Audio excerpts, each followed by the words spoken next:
Hi guys, my name is Genesis Garcia and I'm going to be doing homework 2, number 17.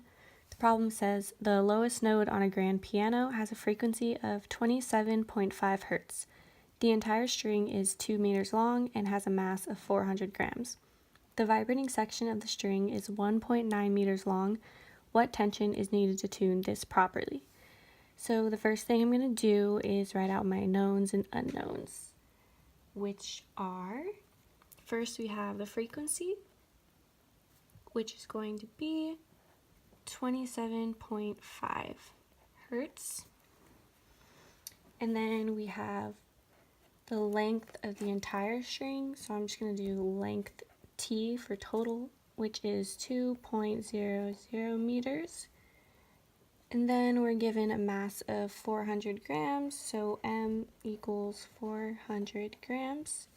Then we're given another length, which is 1.9 meters, and this is the length of the vibrating section. So I'm going to do length V is equal to 1.90 meters. And then those are our knowns, and today we're going to be looking for the tension. So T of S is equal to question mark. So we're just going to look at what stuff we have and what we want to find. A good place to start would be D is equal to RT. In this case, D is going to be wavelength, R is going to be velocity, and then T, we can actually change that to 1 over F, which is the frequency. So another equation that velocity is equal to is going to be V is equal to the square root of tension over linear density. So we can go ahead and plug that into the problem.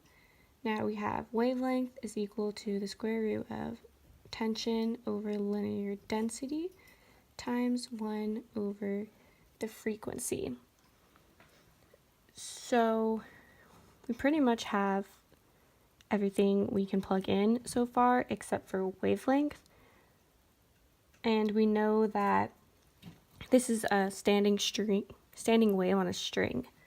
And for a standing wave on a string, wavelength sub m is equal to 2L over m.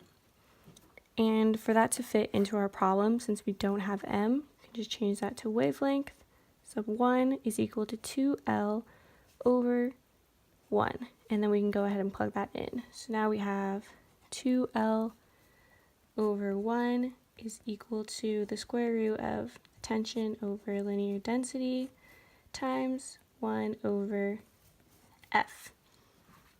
So now that we have all the parts that we can fill in, we need to find tension.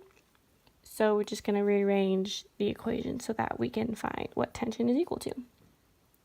So first thing I'm going to do is move this guy over to the other side. So we're going to do that by multiplying frequency to both sides. So now we have frequency times 2L is equal to the square root of tension over linear density.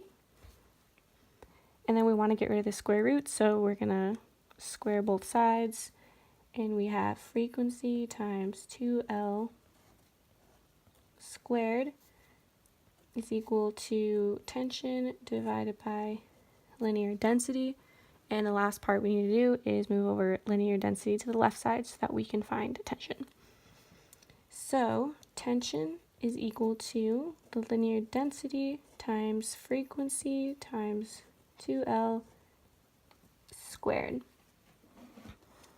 Okay, so the one last thing we can do is that linear density is equal to mass divided by length, so we'll just substitute that into here. Tension is equal to mass over length times frequency 2L squared. So this length, linear density is mass of the object divided by length of the object. So for this length, we're going to want to use this total length of the entire string. So here you're going to do the 2 meters, and then this one is the length of the vibrating section, so you're going to plug in 1.90 meters. And then from there we can just go ahead and start plugging in our knowns. So tension is equal to, so important is that our mass is 400 grams, but since tension is in newtons, it's not going to be in grams, it's going to be in kilograms. So we can convert this 400 grams to 0.4 kilograms, which now we're going to plug in down here. So the mass is 0.4 kilograms divided by the length of 2 meters times frequency, which is 27.5 hertz,